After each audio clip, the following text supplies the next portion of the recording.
So now, ladies and gentlemen, live and in colour, it's Mr. Wayne Love Juice.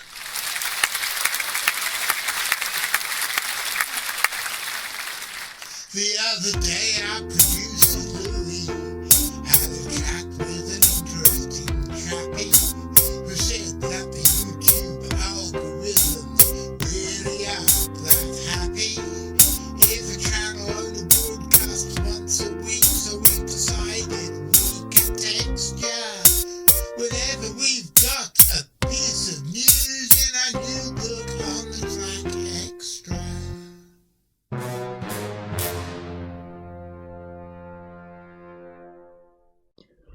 Well, good evening, ladies and gentlemen. My name is John Downs. I'm the director of the Centre for Fortean Zoology, which is the longest standing and the largest mystery animal research group in the English-speaking world. And of course, we like to think of the best. Although we would say that, wouldn't we? And this evening, I'm bringing you another episode of On the Track Extra, which is a sort of adjunct to our main show On the Track, which goes out on Saturday afternoons. But this evening I've got some very interesting news for you, and no, it's not clickbait. There really are 2 new species of animals have been recorded from Britain. Britain has one of the most sadly depleted collection of fauna in the Western world. This is partially because we're an island, and so unlike other parts of Europe where animals which were once extirpated have of their own volition recolonized the country. For example, we're the only country in Western Europe that doesn't have wolves now. There are even wolves in Luxembourg, which is a tiny, tiny, tiny little place. And the other reason is because we have, over the years, had intensive agriculture and a culture of hunting large creatures because of popular belief in the harm they do either to our species or to our domestic livestock. Okay, it's a little bit of clickbait because the 2 things that I'm going to tell you about are not large creatures, but I'm still very excited to have them in the UK for the first time. The British list is the officially accepted list of bird species from the British Isles, and it is maintained and updated by the British Ornithologists' Union, which I know sounds a little bit like Arthur Scargill should be saying, we shouldn't have these foreign birds turn up here, out, out! But it doesn't work like that. And there are 5 categories in the British list, and category A is birds that have occurred here naturally at least once since 1915. And there is a new addition to that list, and this actually isn't one of the 2 creatures I'm talking about today, but because Richard Freeman is over there on the other side of the room, and I know when I talk about the 2 new species which I want to talk about, he will look totally askance at me, because he doesn't think that cryptozoology has anything to do with teensy-weensy little things. And I must admit, both of these things are teensy-weensy, even though I find them totally fascinating. I will give you one little piece of information here. There is a new bird in category A of the British list, and it is an eagle.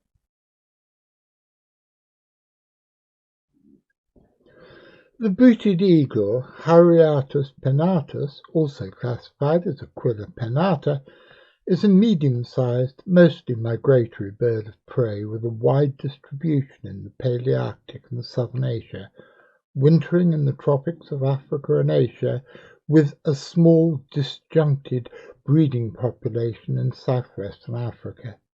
Like all eagles, it belongs to the family Achipteridae. The booted eagle was formally described in 1788 by the German naturalist Johann Friedrich Gmelin in his revised and expanded edition of Carl Linnaeus' Systema Naturae. He placed it with the eagles, falcons, and relatives in the genus Falco, and coined the binomial name Falco pinnatus.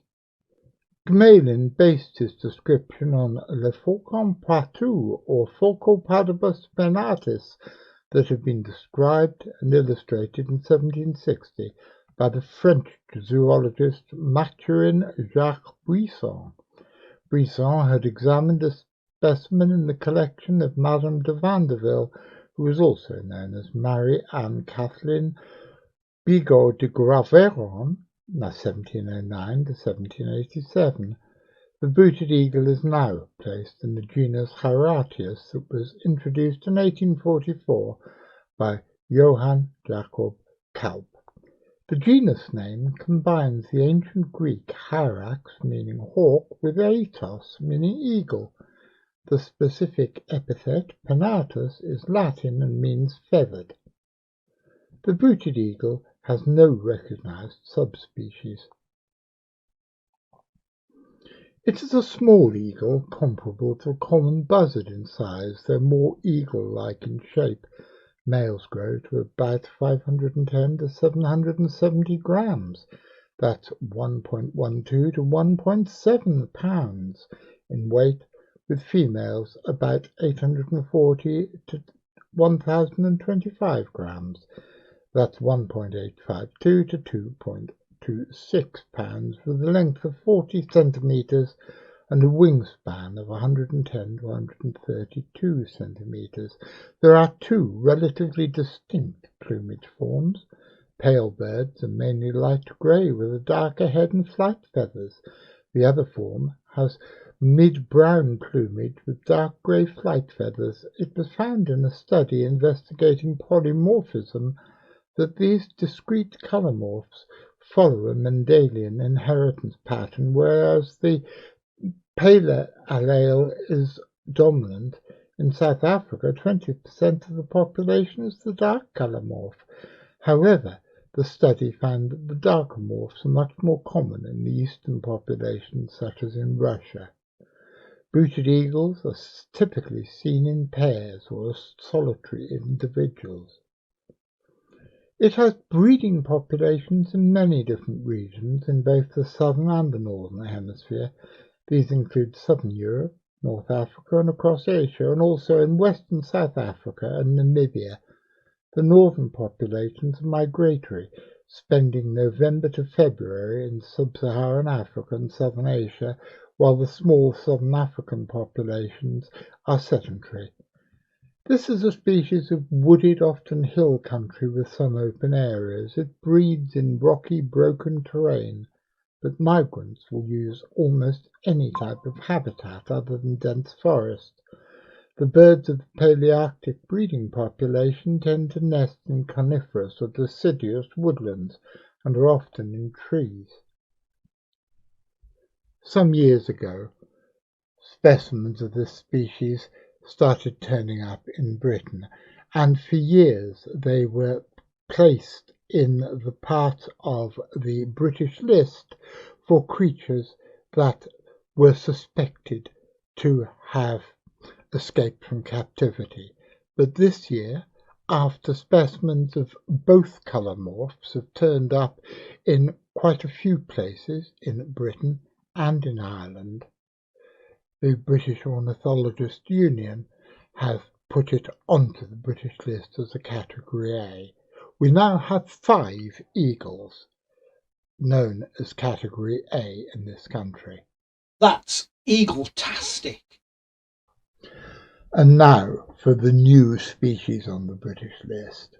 The Zitting cisticola, or streaked fantail warbler, is a widely distributed old world warbler whose breeding range includes southern Europe, Africa outside the deserts and rainforests, and southern Asia down to northern Australia. A small bird found mainly in grasslands, is best identified by its rufous rump. In addition, it lacks any gold on the collar, and the brownish tail is tipped with white. During the breeding season, males have a zigzagging flight display accompanied by regular zitting calls that have been likened to repeated snips of a scissor. They build their pouch nests suspended within a clump of grass. The zitting cisticola was described by the naturalist Constantine Rafinesque in 1810 and given the binomial name of Sylvia juncidis. The type locality is in Sicily, in a place that I can't pronounce, and the current genus name cisticola is from ancient Greek kistos, rock rose, and Latin caleria, to dwell. The specific juncidis is also from Latin and is a diminutive of iuncus, meaning breed. Across their wide distribution range, several variations in populations have been noted, and as many as 18 subspecies are recognized.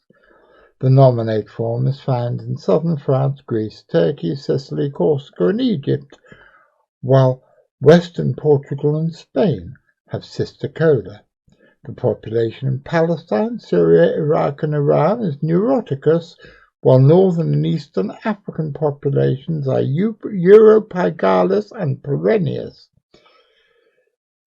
There are more subspecies in sub-Saharan Africa, in the plains of India, in Southeast Asia, and in Sri Lanka.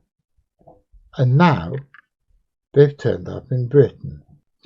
It's been on the British list as a Class A rare vagrant for some time, but now, as of a week or so ago, it's been found breeding here for the first time.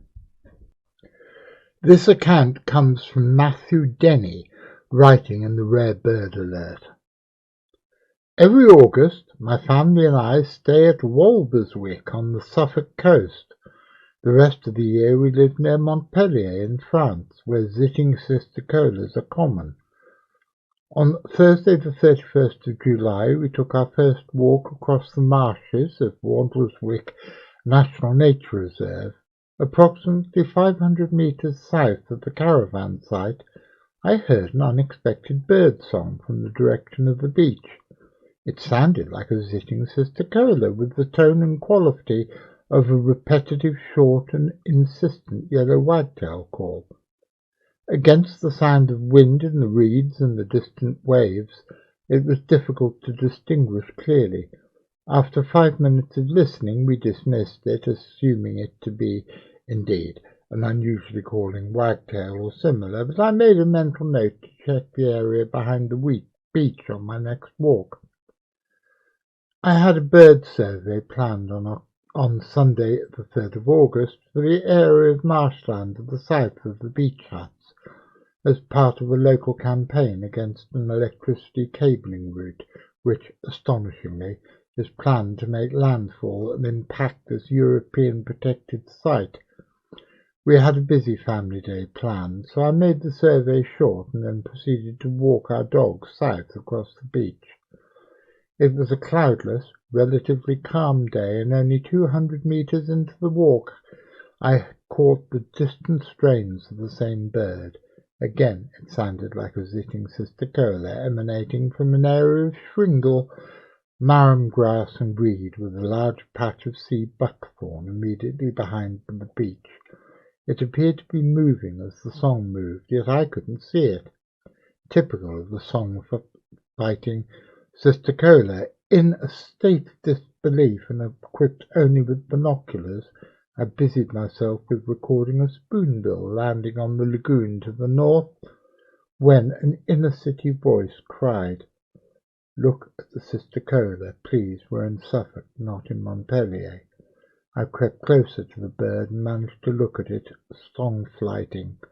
A small bird with rounded body and distinctive tail twitching downwards with each zit, resulting in a shallow undulating flight through a high arcing flight path.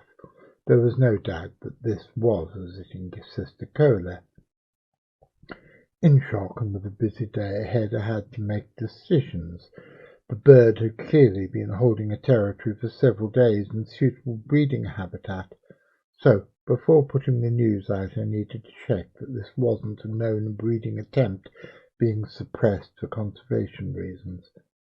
The bird was holding territory over an area within electric fencing and would be habituated to the frequent walkers on the adjacent beach crest. I considered there should be no risk of disturbance from a twitch. I messaged my local birding friend, Pat Lancaster, who in turn alerted Brian Small, who's well connected to the local birding community, and sent him the song recording. Within minutes they were on their way. Obviously it was not already known about and suppressed. I had to leave, but was satisfied to see the news broadcast within the hour. Almost 3 weeks on, and the story has come full circle.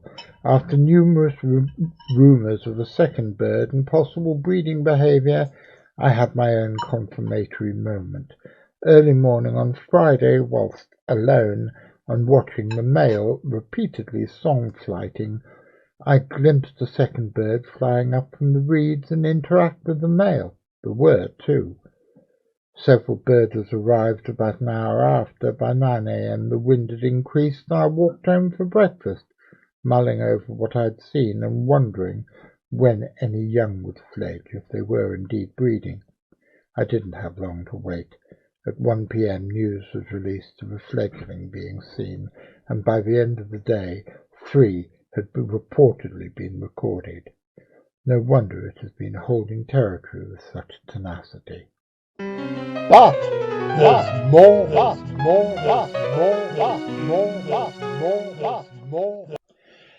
I expect most of you know that one of my great loves in life is butterflies, and so I am very, very excited to be able to tell you all that as of a couple of weeks ago, there is now a new butterfly on the British list. And now, I'm afraid, going to have to read you from the Butterfly Conservation press release, but that's the most sensible way of doing it. Butterfly experts have been sharing their excitement after a species from southern Europe was confirmed to have been seen in the UK for the first time. 2 sightings of the southern small white have now been verified, one in Suffolk and one far to the north of that in County Durham. It comes after the UK recorded its warmest and sunniest ever spring, which has prompted a flurry of unusual butterfly and moth activity. Dr. Dan Hoare, Director of Nature Recovery at Butterfly Conservation, said, "For us ecologists, this is really exciting. It's always interesting when a new species turns up in the UK, but the southern small white has been gradually moving northwards through Europe for over a decade, and we were just waiting for it to be seen in England for the first time. Top marks to the eagle-eyed snappers, who not only got photos, but also realised the significance of what they'd seen." The southern small white, Pyrrhus mannii, is a medium-sized butterfly that looks almost identical to the large white and small white found commonly across the UK. However, the southern small white can be distinguished by tiny differences on its black wing markings. Until recently it was confined to southern and southeastern Europe. Then it started moving rapidly northwest at a rate of over 100 kilometres a year. It was first found north of the Alps in France and in Germany in 2008, the Netherlands in 2015, and 2019 it was recorded near Calais. And now it's been officially recorded in the UK. Well done to everybody involved. And although the differences between the southern small white and the small white, large white and green veined white that are common across the United Kingdom are the sort of thing that only really appeal to butterfly nutjobs like me, I hope that some of you at least will share my excitement. I'm going to be back on Saturday. What am I talking about on Saturday? Well, I believe, but I'm not 100% certain, I believe we've got Ian Scribs talking about a revolting carcass found in the sea off New Zealand. But I may be wrong, so the only way to find out is going to be to tune in and watch it. And if you're there watching it, and I'm there doing all the stuff I usually do on a Saturday afternoon, which includes doing the notifications and doing the email mail-outs and doing the updates on social media, and of course the live chat, which I enjoy. I tell you what, that half hour from 3 to 3:30 on a Saturday afternoon is one of my favourite times of the week. I will be there doing all that stuff, all my gubbins, and you're there watching, so I am most definitely going to be seeing you.